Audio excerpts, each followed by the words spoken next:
Hello everybody, welcome back to the video series of React.js. So today's video is about data fetching. ఈ వీడియోలో data fetching అంటే ఏంటి, ఎలా use చేస్తాము అనేవి క్లియర్గా తెలుసుకుందాం. So let's start the topic.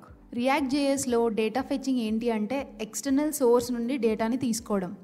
For example API, database లేదా లోకల్ JSN ఫైల్ నుండి డేటాని తీసుకోవడం అండ్ ఆ తీసుకున్న డేటాని రియాక్ట్ కాంపోనెంట్లో యూస్ చేస్తాం. ఈ ప్రాసెస్ డైనమిక్ అప్లికేషన్స్కి చాలా ఇంపార్టెంట్. ఎక్కడైనా రియల్ టైంలో మనకి అప్డేటెడ్ కంటెంట్ కావాలి అనుకుంటే డేటా ఫెచింగ్ని యూస్ చేస్తాము. డేటా ఫెచింగ్ ఎందుకు important? Dynamic content. Data fetching వల్ల అప్లికేషన్ సర్వర్ నుండి రియల్ టైంలో అప్డేటెడ్ డేటాని తీసుకుంటాయి. ఇది స్టాటిక్ కంటే చాలా బెటర్. ఎందుకు అంటే కంటెంట్ని యాప్లో కంటిన్యూస్గా అప్డేట్ చేస్తుంది. ఫర్ ఎగ్జాంపుల్, మీరు ఇన్స్టాగ్రామ్లో ఒక పోస్ట్ పెడితే మీ ఫాలోవర్స్ అందరి మొబైల్స్లో ఎట్ ఏ టైం ఆ పోస్ట్ అప్డేట్ అవుతుంది. Improved user experience. రియాక్ట్ అప్లికేషన్స్లో లైవ్ డేటా ఫెచ్ చేసినప్పుడు యూజర్కి రియల్ టైం ఇన్ఫర్మేషన్ దొరుకుతుంది. ఇది యూజర్ ఇంటరాక్షన్ అండ్ ఎక్స్పీరియన్స్ని బెటర్గా మారుస్తుంది. సో యూజర్కి ఇన్స్టెంట్గా ఫీడ్బ్యాక్ అండ్ అప్డేట్స్ వస్తాయి. Integration with APIs. Data fetching వల్ల రియాక్ట్ యాప్స్ బ్యాక్ ఎండ్ సర్వీసెస్తో ఇంటిగ్రేట్ అవుతాయి. For example REST APIs, GraphQL, Firebase etcetera. ఈ ఇంటిగ్రేషన్ యూస్ చేసి రియాక్ట్ అప్లికేషన్స్ ఎక్స్టర్నల్ డేటా సోర్సెస్తో ఇంటరాక్ట్ చేయొచ్చు అండ్ ఎక్స్టర్నల్ డేటా సర్వీసెస్ని ఫెచ్ చేయడం కూడా ఈజీ అవుతుంది. ఇది మోడర్న్ వెబ్ అప్లికేషన్స్లో కామన్ ప్రాక్టీస్ అవుతుంది. Separation of concerns. రియాక్ట్లో యూఐ అండ్ డేటాని సెపరేట్గా హ్యాండిల్ చేయడం వల్ల మెయింటైనబిలిటీ ఇంప్రూవ్ అవుతుంది. డేటా ఫెచ్చింగ్ సెపరేట్గా హ్యాండిల్ చేసినప్పుడు యూఐ రెండరింగ్ అంటే డిస్ప్లేయింగ్ అండ్ డేటా ప్రాసెసెస్ సెపరేట్గా ఉంటాయి. ఇది డెవలప్మెంట్ టైంలో ఫ్లెక్సిబిలిటీ ఇవ్వడం, డీబగ్గింగ్ ఈజీ చేయడం అండ్ కోడ్ని ఈజీగా ఎఫెక్టివ్గా చేయడం అండ్ కోడ్ని ఎఫెక్టివ్గా మెయింటైన్ చేయడం కోసం హెల్ప్ చేస్తుంది. Optimised performance. Modern data fetching techniques like catching, lazy loading and pagination use చేసినప్పుడు అన్నెసరీ రీరెండర్స్ అండ్ ఎక్సెసివ్ నెట్వర్క్ రిక్వెస్ట్ని తగ్గిస్తుంది. ఇది అప్లికేషన్లో పర్ఫార్మెన్స్ని ఆప్టిమైజ్ చేయడంలో ఇంపార్టెంట్ రోల్ ప్లే చేస్తుంది. ఎందుకంటే అన్నెసరీ అప్డేట్స్ అండ్ రిఫ్రెష్ చేయడం వల్ల పర్ఫార్మెన్స్ని ఇంపాక్ట్ చేస్తుంది. డేటా ఫెచింగ్ మెథడ్స్ని ఆప్టిమైజ్ చేసినప్పుడు యాప్ ఫాస్ట్ అండ్ రెస్పాన్సివ్గా ఉంటుంది. యూజర్కి బెటర్ ఎక్స్పీరియన్స్ని ఇస్తుంది. How do we fetch data in React.js? దీనికి 3 ways ఉన్నాయి. Using fetch, using Axios and using React query. Using fetch ఇది built in JavaScript API. Fetch use చేసి ఏపీఐని call చేస్తుంది. జావాస్క్రిప్ట్లో బిల్ట్ ఇన్ ఫెచ్ మెథడ్ వాడి సర్వర్ నుండి డేటాని తీసుకుంటాం.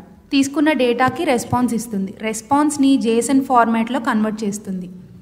ఏపీఐ రెస్పాన్స్ వచ్చాక .json మెథడ్ యూజ్ చేసి JSONగా మారుస్తాం. డేటాని యూ స్టేట్లో స్టోర్ చేస్తుంది. రియాక్ట్లో యూ స్టేట్ హుక్ వాడి ఫెచ్ డేటాని స్టోర్ చేస్తాం. ఫెచ్చింగ్ టైంలో లోడింగ్ స్టేట్ని డిస్ప్లే చేస్తుంది. డేటా ఫెచ్ అయ్యే వరకు యూజర్కి లోడింగ్ మెసేజ్ ఆర్ స్పిన్నర్ చూపించి స్మూత్ ఎక్స్పీరియన్స్ ఇస్తుంది. కానీ ఇది ఫుల్ ఫ్లెడ్జ్డ్ ఎర్రర్ హ్యాండ్లింగ్ లేకపోవడం వల్ల మాన్యువల్గా ఎర్రర్ హ్యాండ్లింగ్ని ఇంప్లిమెంట్ చేస్తుంది. నెక్స్ట్ది యూజింగ్ Axios. ఇది HTTP రిక్వెస్ట్ని సెండ్ చేయడానికి థర్డ్ పార్టీ లైబ్రరీని యూజ్ చేస్తాం. ఫెచ్ కంటే షార్టర్ సింటాక్స్, Axiosలో ఫెచ్ కన్నా సింపుల్ అండ్ క్లీన్ సింటాక్స్ ఉంటుంది. రిక్వెస్ట్ని ఈజీగా హ్యాండిల్ చేస్తుంది. రెస్పాన్స్ని ఆటోమేటిక్గా JSONకి కన్వర్ట్ చేస్తుంది. .json మెథడ్ యూజ్ చేయాల్సిన అవసరం లేకుండా Axios రెస్పాన్స్ని డైరెక్ట్గా JSON ఫార్మాట్లో తీసుకుంటుంది. Better error handling. Axiosలో built in error handling support ఉంటుంది. సో ఎర్రర్స్ని ఈజీగా క్యాచ్ చేయొచ్చు అండ్ మేనేజ్ చేయొచ్చు. And నెక్స్ట్ది using React query for catching and background fetching. Automatic catching and background fetching. Collect చేసిన రియాక్ట్ క్వెరీ డేటాని క్యాచ్లో స్టోర్ చేస్తాం. బ్యాక్గ్రౌండ్లో ఆటోమేటిక్గా రిఫ్రెష్ చేస్తుంది. సో మాన్యువల్ రీఫెచ్ చేయాల్సిన అవసరం ఉండదు. Use state and use effect లేకుండా డేటా ఫెచ్ చేయొచ్చు. Traditional state management hooks use చేయాల్సిన అవసరం లేకుండా రియాక్ట్ క్వెరీ సింపుల్ సింటాక్స్తో డేటా ఫెచ్చింగ్ని హ్యాండిల్ చేస్తుంది. Frequent API calls better performance. Data caching వల్ల అన్నెసరీ ఏపీఐ కాల్స్ తగ్గుతాయి. యాప్ పర్ఫార్మెన్స్ ఇంప్రూవ్ అవుతుంది. ఎస్పెషల్లీ రియల్ టైమ్ అప్లికేషన్స్కి ఇది చాలా useful. Best practices for fetching data in react.